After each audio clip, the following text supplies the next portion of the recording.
All right, ready to dive into a big one? We're going deep on the whole universalism versus relativism debate.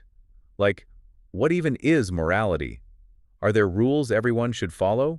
Or does it all depend on where you are?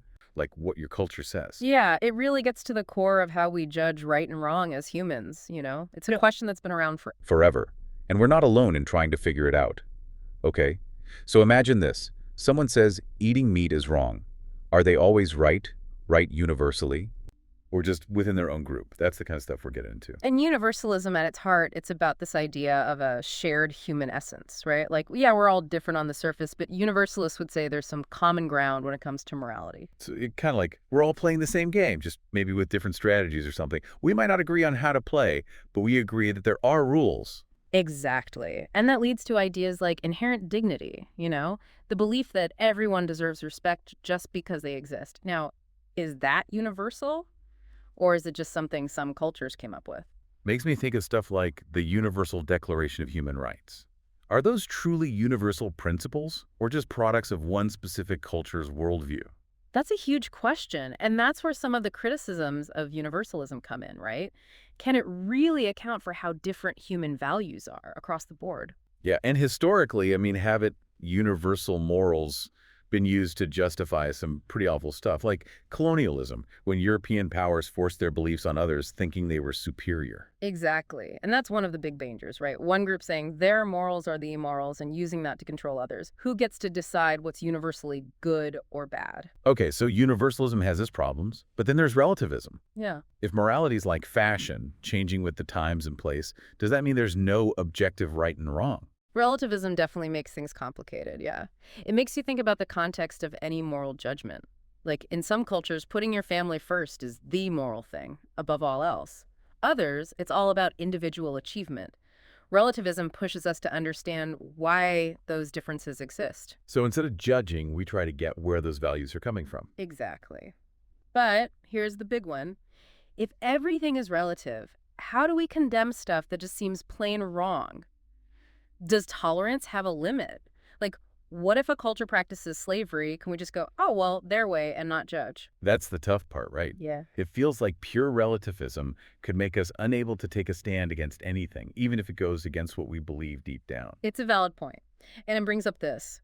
If something was okay in the past, but now we think it's horrible, did morality change? Or did we just get better at understanding right and wrong? So we've got universalism, maybe rigid and misused, and relativism, understanding, but maybe too open-ended. Is there any middle ground, some way to make sense of it all? Well, some philosophers have tried to find that middle ground. They talk about objective moral relativism, which says, okay, maybe there are universal moral principles, but how they apply can change depending on the situation. So not anything goes, but the same principle could look different in different cultures. Like, give me an example of that. Sure, let's take honesty. Most cultures value it, right?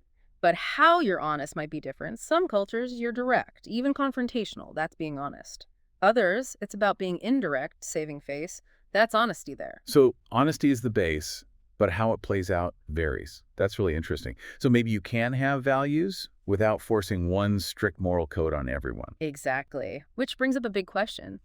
Are there any values that truly go beyond culture? Things that are always right or wrong, no matter what? All right, deep divers, time for some self-reflection.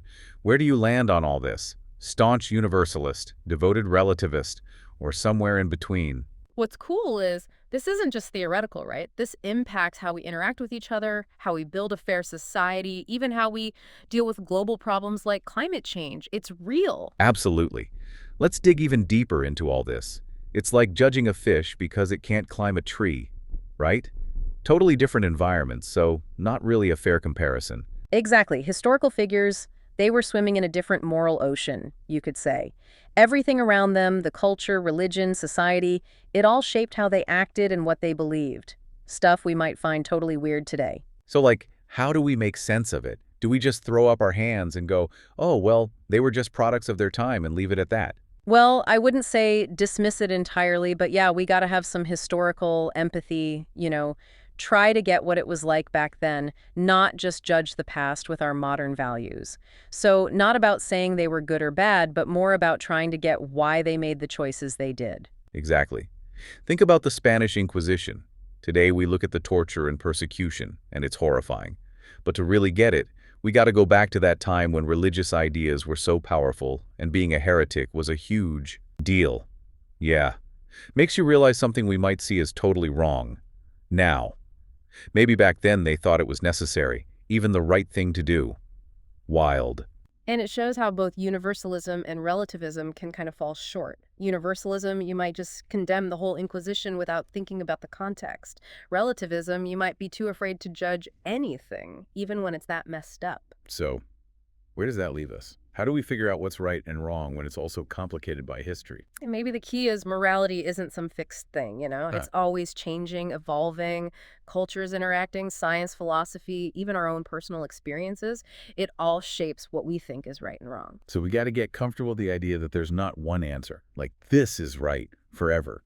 Our understanding of morality is always kind of shifting. Exactly. Got to be open to changing our minds, learning new things, seeing different viewpoints. That's how we grow both personally and as a society. That's a powerful idea, right? Even our deepest beliefs, we should be ready to question them, see if they still hold up as we learn more, not just cling to them no matter what. Absolutely. Always questioning, reevaluating. It's crucial for progress. Okay, so morality's fluid, history matters.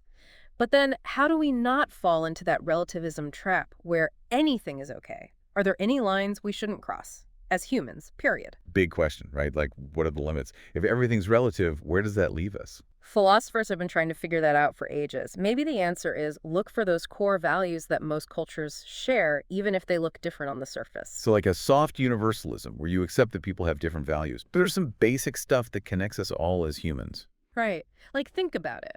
Most cultures, no matter their beliefs, they want to protect the vulnerable. Kids, elderly people, the sick. That suggests that compassion, caring for those who need it, that might be a universal value, even if how you show it is different. Interesting. So maybe there is this thread of empathy kind of woven through all of human morality, even if the whole tapestry looks super different depending on where you are. Exactly. And finding those common threads, that could help us build a global ethics, some shared principles that everyone can get behind. Not easy, but worth striving for. But even if we find them, these universal values, how do we make sure people actually follow them, especially in a world with so much conflict, inequality, and different cultures clashing? That's the real test, isn't it? It takes open communication, working together, and being willing to learn from people who see things differently. And honestly, being critical of our own biases too, because we're all shaped by our own cultures and history. So it's about humility, being open, and finding that common ground, even when it's hard. Absolutely. And knowing that creating a fair and ethical world, it's not about reaching some endpoint. It's a constant process. Yeah. Always going to be working on it, rethinking things. Okay, deep divers, before we go to the final part of this episode, let's take a moment to process all this. Universalism, relativism, history, judging the past. It's a lot to wrap your head around, right? Yeah. All this stuff about where morality comes from, how it changes, the whole universal versus relative thing. Yeah. And the thing is, it's not just some abstract philosophy. It's real life, affects how we treat each other, how we build a better world, how we deal with huge problems like climate change. So how do we actually use all this? We've got these insights, but how do we live in a world where there's no easy answer to what's right? I think for me, it starts with being curious and humble, like being willing to step outside what we're used to, listen to people who think differently, and accept that maybe we don't have it all figured out either. Yeah, like recognizing that everyone comes from somewhere different. They've got different experiences, beliefs, biases. And those differences, they're not bad. They actually help us understand things better. Exactly. It's about accepting that morality is messy, that there might not always be one right answer, and being okay with disagreeing, but still talking to each other respectfully. It makes me think of that moral foundation theory we mentioned. Like there are these basic moral blocks that are kind of universal, but different cultures emphasize different ones. Some are all about care and fairness. Others, it's loyalty, authority, sanctity. And getting that, understanding those different foundations, it's so helpful when you're dealing with people from different cultures, trying to work out conflicts. You see where your values line up, where they clash, and it helps you see why people make different choices. So instead of going, oh, they're wrong, you try to see it from their moral perspective, where they're coming from. Right. That kind of understanding is how we bridge those gaps between cultures, how we build a world that's more peaceful and caring. It sounds like it's about changing how we think, right? Not just black and white, good or bad, but more nuanced, more empathy when it comes to morality. Absolutely. It's getting that morality isn't some finish line. It's the whole journey. Always learning, unlearning, rethinking what we believe as we experience new things. And it's a journey we got to take together. Mhm. All these problems we face, like climate change, inequality, we need to find common ground, work together. And that only happens if we're willing to have honest conversations, listen to each other, and yeah, be open to changing our own minds. Well, it feels like we just scratched the surface of this whole universalism versus relativism thing. It's huge, huge. But hopefully you've got some new ways to look at the world, understand different people, and have those deep conversations about what it means to be good, to be ethical. Ethical. And remember, this is just the start. Keep exploring these ideas, question what you think you know, seek out different viewpoints. That's how we grow as people and as a society. Thanks for joining us for this deep dive. Until next time, keep those minds open and keep talking to each other.